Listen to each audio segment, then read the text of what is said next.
Employees state insurance act 1948 के chapter 6 में adjudication of dispute and claims के बारे में डिफरेंट सेक्शन में बताया गया है। तो देखिए होता क्या है कि बहुत सारे डिस्प्यूट्स आ जाते हैं कि एम्प्लॉयर ने अपना कंट्रीब्यूशन नहीं दिया या फिर प्रिंसिपल एम्प्लॉय ने एम्प्लॉय को कंट्रीब्यूशन डिडक्ट नहीं किया, उसको पे नहीं किया, या फिर जो भी बेनिफिट्स मिलने थे, क्लेम्स मिलने थे, उसको लेकर जो है डिस्प्यूट्स होते हैं। तो उन डिस्प्यूट्स को रिजॉल्व करने के लिए ये जो है एम्प्लॉय स्टेट इंश्योरेंस एक्ट 1948 के चैप्टर 6 में adjudication of dispute and claims के अंदर डिफरेंट सेक्शन में बताया गया है कि कैसे जो है डिस्प्यूट को रिजॉल्व करना है या फिर क्लेम्स को लेकर जो भी डाउट्स हैं, जो भी डिस्प्यूट्स हैं, उसको रिजॉल्व करना है। तो एजुडिकेशन का मतलब क्या होता है?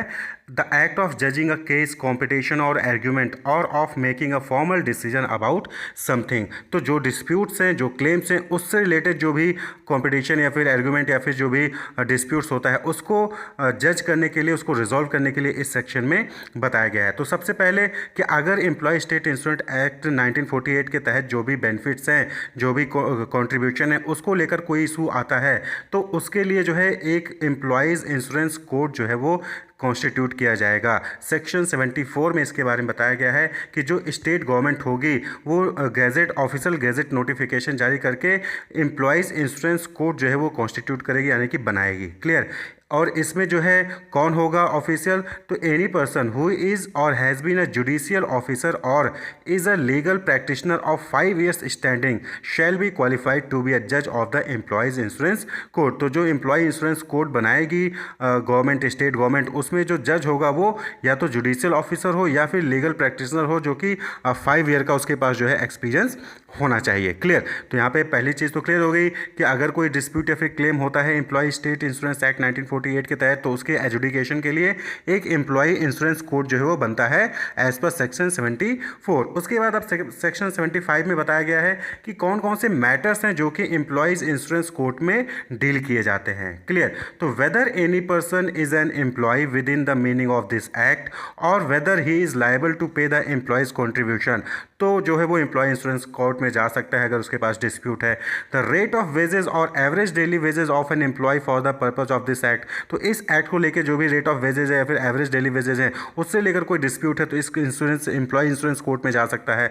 The rate of contribution payable by principal employer in respect of any employee, employee के लिए जो प्रिंसिपल एम्प्लॉय को जो भी कॉन्ट्रीब्यूशन देना था उसके रेट को लेकर अगर कोई डिस्प्यूट है तो वहाँ पर एम्प्लॉय इंश्योरेंस कोर्ट में जा सकता है। The person who is or was the principal employer in respect of any employee, वो जो है उसको डील कर सकता है एम्प्लॉय इंश्योरेंस कोड। वहीं पे the right of any person to any benefit and as to the amount and duration thereof, अगर इसको लेकर कि मतलब कि आपको क्या बेनिफिट मिलने थे या फिर कितना अमाउंट मिलना था या फिर ड्यूरेशन को लेकर कोई डिस्प्यूट है, तो वो एम्प्लॉय इंश्योरेंस कोर्ट में जा सकता है। यानी कि एम्प्लॉय स्टेट इंश्योरेंस एक्ट में जो भी बेनिफिट्स मिलने हैं उसको लेकर कोई डिस्प्यूट है या फिर जो कॉन्ट्रीब्यूशन को लेकर कोई डिस्प्यूट हो रहा है, तो वो कोर्ट में, एम्प्लॉय इंश्योरेंस कोर्ट में जा सकता है उसको लेकर। क्लियर? उसके अलावा any other matter which is in dispute between a principal employer and the corporation or between a principal employer and an immediate employer or between a person and the corporation or between an employee and a principal or immediate employer, तो अगर किसी भी वजह से कोई भी ऐसा matter जो कि इस एक्ट में इंक्लूडेड है उसको लेकर प्रिंसिपल एम्प्लॉयर और कॉर्पोरेशन या प्रिंसिपल एम्प्लॉयर और इमीडिएट एम्प्लॉयर और या फिर इमीडिएट एम्प्लॉयर या प्रिंसिपल एम्प्लॉयर और एम्प्लॉय के बीच में डिस्प्यूट है, तो वो जो है एम्प्लॉय इंश्योरेंस कोर्ट में जाएगा। क्लियर? तो ये सारे मैटर्स हैं जो कि डील करता है। क्लियर? नेक्स्ट है कि किस टाइप के क्लेम को लेकर जो है एम्प्लॉय इंश्योरेंस कोर्ट डिसीजन दे सकती है। तो the following claim shall be decided by the employees insurance court namely. पहला क्या है? Claim for the recovery of contribution from the principal employer, अगर प्रिंसिपल एम्प्लॉयर ने कॉन्ट्रीब्यूशन नहीं पे किया है तो उसके लिए क्लेम ले सकता है एम्प्लॉय इंश्योरेंस कोर्ट जो है वो ऑर्डर दे सकता है। Claim by a principal employer to recover contribution from any immediate employer, तो जो प्रिंसिपल एम्प्लॉयर है वो किसी भी इमीडिएट एम्प्लॉयर से जो है क्लेम कर सकता है कि उससे वो रिकवर करे जो भी उसको कॉन्ट्रीब्यूशन देना था। Claim under section 70 for the recovery of the value और amount of the benefits received by a person when he is not lawful entitled thereto, यानी कि सपोज कि कोई एम्प्लॉय है, उसने जो है वो बेनिफिट अवेल कर लिया जिसके लिए वो एलिजिबल नहीं था, तो उसके लिए भी जो है रिकवरी ले सकता है प्रिंसिपल एम्प्लॉयर, और उसके लिए जो है एम्प्लॉय इंश्योरेंस कोर्ट ऑर्डर दे सकती है। If any claim for the recovery of any benefit admissible under this act, तो उसके लिए भी जो है एम्प्लॉय इंश्योरेंस कोर्ट जो है ऑर्डर दे सकती है। तो यहाँ पर कहने का मतलब ये है कि अगर एम्प्लॉयर ने या फिर एम्प्लॉय ने, जो प्रिंसिपल एम्प्लॉयर है उसने जो है कॉन्ट्रीब्यूशन पे नहीं किया, तो उसके लिए क्लेम जो है क्लेम का ऑर्डर दे सकती है। अगर किसी ने गलत तरीके से बेनिफिट ले लिया, वो एलिजिबल नहीं था, तो उसके लिए जो उससे रिकवर करने के लिए जो है ऑर्डर दे सकती है। तो ये जो है मेजर दो इंपॉर्टेंट यहाँ पर डिसीजन है या फिर क्लेम को लेकर इंश्योरेंस कोर्ट जो है वो ऑर्डर दे सकती है। अब बात कर लें कमेंसमेंट ऑफ प्रोसीडिंग, तो 77 सेक्शन में कहा गया है कि जो प्रोसीडिंग है वो एम्प्लॉय इंश्योरेंस कोर्ट वो जो है जैसे ही उसको एप्लीकेशन मिलेगा तुरंत प्रोसीडिंग स्टार्ट हो जाएगी, और every such application shall be made within a period of 3 years from the date on which the cause of action arose, यानी कि जब भी ये कॉज हुआ है, जब भी वो डिस्प्यूट हुआ है, तो उसके 3 साल के अंदर जो है एप्लीकेशन देना होगा, और जब आप एप्लीकेशन दोगे तो उसके बाद ही जो है आपकी प्रोसीडिंग यानी कि केस की सुनवाई होगी। क्लियर? तो ये सेक्शन 77 में कहा गया। अब बात कर लें कि power of employees insurance court, तो कुछ एम्प्लॉयज़ इंश्योरेंस कोर्ट को पावर दी गई है जो कि सेक्शन 78 में कहा गया कि shall have all the power of a civil court for the purpose of summoning and enforcing the attendance of witness, compelling the discovery and production of documents and material objects, administering oath and recording evidence, and such court shall be deemed to be a civil court.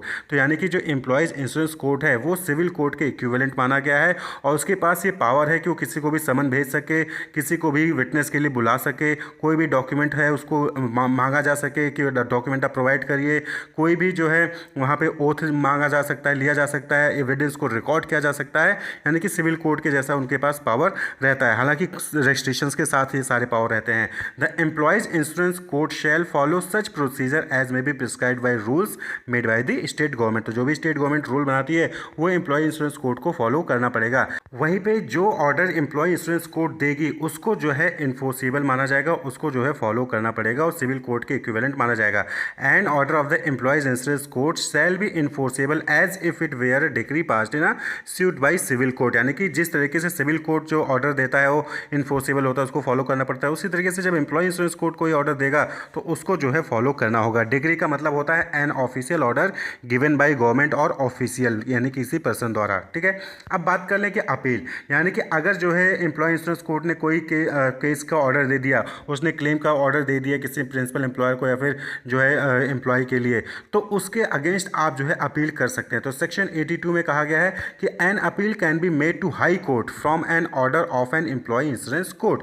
तो अगर आप जो है employ insurance court के order से खुश नहीं है तो आप जो है हाई कोर्ट में अपील कर सकते हैं। An appeal under this section shall be 60 days, यानी कि आपको 60 दिनों के अंदर जो है अपील बनाना होगा। एम्प्लॉय इंश्योरेंस कोर्ट ने जिस दिन आपको ऑर्डर दिया उस दिन से आपको 60 दिन के अंदर हाई कोर्ट में अपील करना होगा अगर आप जो है एम्प्लॉय इंश्योरेंस कोर्ट के ऑर्डर से खुश नहीं हैं। वहीं पे stay of payment pending appeal, तो सेक्शन 83 में कहा गया है कि where the corporation has presented an appeal against an order of the employees insurance court, यानी कि जब कोई कॉर्पोरेशन जो है एम्प्लॉय इंश्योरेंस कोर्ट के ऑर्डर के अगेंस्ट अपील किया हो हाई कोर्ट में, तो कोर्ट में and if so directed by high court shall withhold the payment of any sum directed to be paid by the ordered appeal against. तो यहाँ पर कहने का मतलब ये है कि अगर जो कॉर्पोरेशन है उन्होंने एम्प्लॉय इंश्योरेंस कोर्ट के अगेंस्ट जो है ऑर्डर के अगेंस्ट हाई कोर्ट में अपील की है, तो उस केस में जो कोर्ट है वो अपने आप से चाहे हाई कोर्ट के ऑर्डर से, हाई कोर्ट के डायरेक्शन से उस ऑर्डर को जो है स्टे कर सकती है, यानी कि रोक सकती है।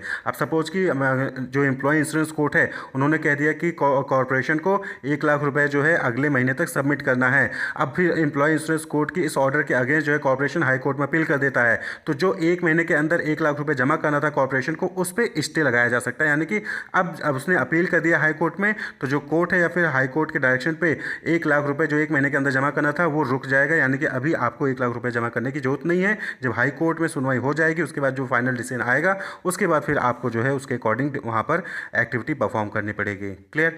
तो ये जो है एम्प्लॉय स्टेट इंश्योरेंस एक्ट के चैप्टर 6 से जो है कुछ इंपॉर्टेंट सेक्शंस थे adjudication of dispute and claim से। तो यहाँ पर क्या होता है कि जब भी इस एक्ट के तहत जो भी चीज़ें डील होती हैं उससे रिलेटेड जब डिस्प्यूट्स होते हैं, एम्प्लॉयर ने कंट्रीब्यूशन नहीं दिया या फिर कोई अदर जो है बेनिफिट को लेकर या फिर अमाउंट को लेकर डिस्प्यूट होता है, तो उसके लिए जो स्टेट गवर्नमेंट है वो एम्प्लॉय इंश्योरेंस कोड जो है सेक्शन 74 के तहत जो है बनाती है। उसमें जो है एक जज होता है, वो जुडिशियल ऑफिसर या फिर लीगल प्रैक्टिशनर हो सकता है जिसके पास 5 साल का एक्सपीरियंस हो। वहीं पे कुछ सेक्शन 75 में कौन कौन से मैटर डील किए जाएंगे एम्प्लॉय इंश्योरेंस कोड में, उसके बारे में बताया गया। क्लियर। उसके बाद फिर क्या क्या क्लेम से रिलेटेड डिसीजन ले सकते हैं एम्प्लॉय इंश्योरेंस कोड, उसके बारे में बताया गया सेक्शन 75 में ही। सेक्शन 77 में बताया गया कि कमेंसमेंट ऑफ प्रोसीडिंग, तो जब एप्लीकेशन मिलेगा तभी प्रोसीडिंग स्टार्ट होगी और डिस्प्यूट्स होने से 3 साल के अंदर ही जो है वहाँ पर एप्लीकेशन देना होता है। उसके बाद फिर एम्प्लॉय इंश्योरेंस कोड के पावर्स के बारे में बताया गया सेक्शन 78 में। तो वहाँ पर एक सिविल कोड की जो पावर होती है वही पावर एम्प्लॉय इंश्योरेंस कोड को भी रहेगी वहाँ पर। क्लियर। वहीं पे उसके बाद अगर आप एम्प्लॉय इंश्योरेंस कोड के ऑर्डर से नाखुश हैं तो सेक्शन 82 के तहत आप जो है हाई कोर्ट में अपील कर सकते हैं 60 डेज़ के अंदर। और सेक्शन 83 में बताया गया है कि अगर आप हाई कोर्ट में अपील करते हैं तो उस केस में जो कोर्ट ने ऑर्डर दिया है या फिर हाई कोर्ट के डायरेक्शन के बेसिस पे जो भी ऑर्डर रहा होगा क्लेम को रिकवर करने के लिए, उस पर जो है स्टे लगाया जा सकता है। Wish you all the best, keep watching.